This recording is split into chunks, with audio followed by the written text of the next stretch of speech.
What's going on, everyone? It's Jamie here from Shopify Masterclass, and today we're going to be going over 7 tips for you for Shopify theme advice, which is going to help you decide on a Shopify theme for your store, as it can be a pretty big decision, as it's going to be what your customers are seeing every time they load your Shopify store. So make sure you stay to the end of the video here, as we have some really good tips. Before I dive into it, I just want to thank our sponsor, Profit Calc, the one-click profit calculator app available on the Shopify App Store. It's going to allow you to skip your spreadsheets and get back to growing your store. It comes with a 15-day free trial, and there's a link in the description below. I'm also going to show a quick video detailing their full feature set. Are you a Shopify business owner who spends hours doing your accounting? Have messy spreadsheets kept you from growing your business? Discover Profit Calc, the affordable and easy to set up Shopify app that crunches your numbers in just one click. It automatically syncs with all your accounts and expenses to calculate your profit, displaying everything in an easy-to-read dashboard so you understand your business in real time.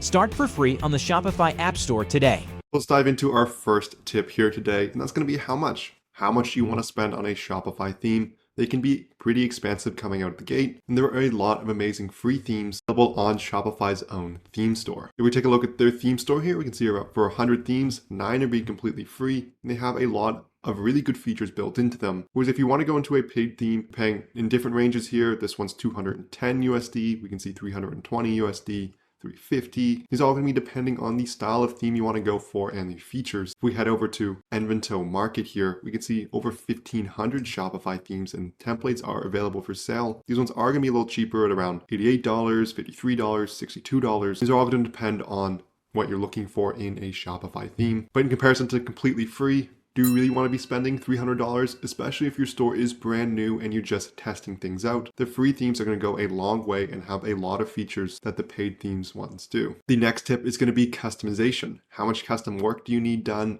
Do you have a custom layout you're looking for? If you're looking for a custom layout, are you going to pay for additional developers, or are you going to buy a paid theme that's going to have all these features built in? You're going to want to decide beforehand, and this is going to depend on the number of products your store sells and what you're selling and the experience you want your customers to have. We're taking a look into a paid theme here called Upscale. You can see it includes support for EU translations, a color swatch, quick view, stock counter, in-menu promos. There's quite a few other features as well, such as animation, image rollover, lookbooks, and so on. So you want to make sure you're reading through these features here to make sure that it has the customization you're looking for.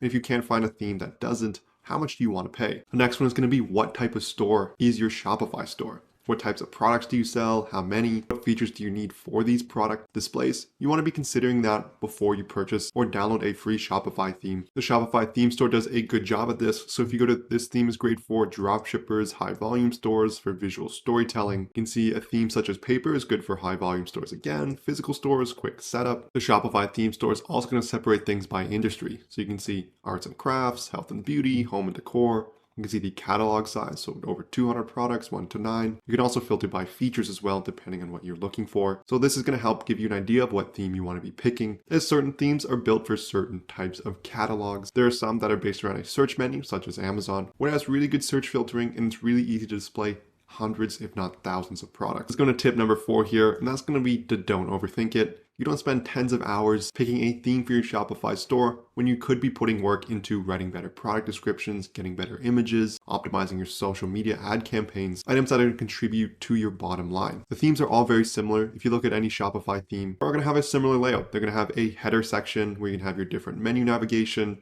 The add to cart button is typically going to be in the right all the time. The search is going to be in the top as well. On the homepage, there's just going to be a header section followed by featured collections. There's going to be different collections of featured such as bestsellers. There's going to be a blog menu of some kind. And at the bottom, there's always going to be a footer menu showing things such as about us, the blog, the legal pages, as well as a newsletter sign up. Typically, there's a currency conversion as well. If you head into mobile, it's very similar. The menu is going to be on the left-hand side, usually by a hamburger menu. So these are standards a customer comes to expect when purchasing something through any Shopify store. So conceptually, they're going to all be very similar. You can see differences in the styles a lot of these stores do, the colors, and the customizations around little things such as how the product page is laid out. Generally, you're going to have the image on top, followed by some options and an add to cart button. You're seeing a lot of these toggles are pretty common, as well as similar items. I know I've definitely made this mistake, especially when first starting with Shopify. If you kind of overthink all the little things here rather than focusing on revenue generating items, as you're looking at the theme every day, you're picking out different nitpicks, you're trying to find the absolute best theme. And really, if you're just starting out, it's probably easiest just to download a free theme so you can get your feet wet and you can focus on,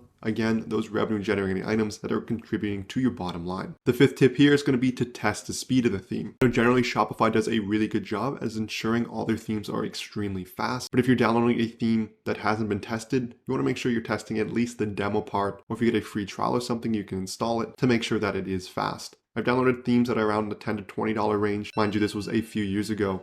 And they were really slow. They had a lot of extra features built in JavaScript that weren't optimized very well, and it was slowing down the overall experience. A great way to use this is to use a site such as GTmetrix. Test your theme first before you add a new one, so this will be your old theme. Then you can compare it to the new theme and see the speed difference. This will give you a good idea of if this theme has been optimized for speed. Because it's not really worth it to have a lot of features if it's not quick. It is taking 6 to 7 seconds to load. You're gonna get many customers that are bouncing, so we're probably better off just using a free Shopify theme that's going to be optimized for speed. The sixth point here is going to be there's an app for that. Shopify has thousands of apps on their app store that can make up for any lack of features that a theme might have. If you're looking for customizable pop-ups, great apps available on the app store such as Privy to do that. If you're looking for a customizable header section, there are many great free shipping bars, other things such as stackable toggles on your product page, different add to cart timers. There are so many apps that can make up for any theme feature here. There are free plans available on many of them. So that's something to note there as well. The seventh and last point is going to be to check the team. You want to be reading the reviews carefully for these apps. If you could speak to someone that has used the theme, you can look at different example stores that use the theme as well. That's going to give you a good idea on how the theme actually functions in real life. You also want to know if it's going to be updated in the future.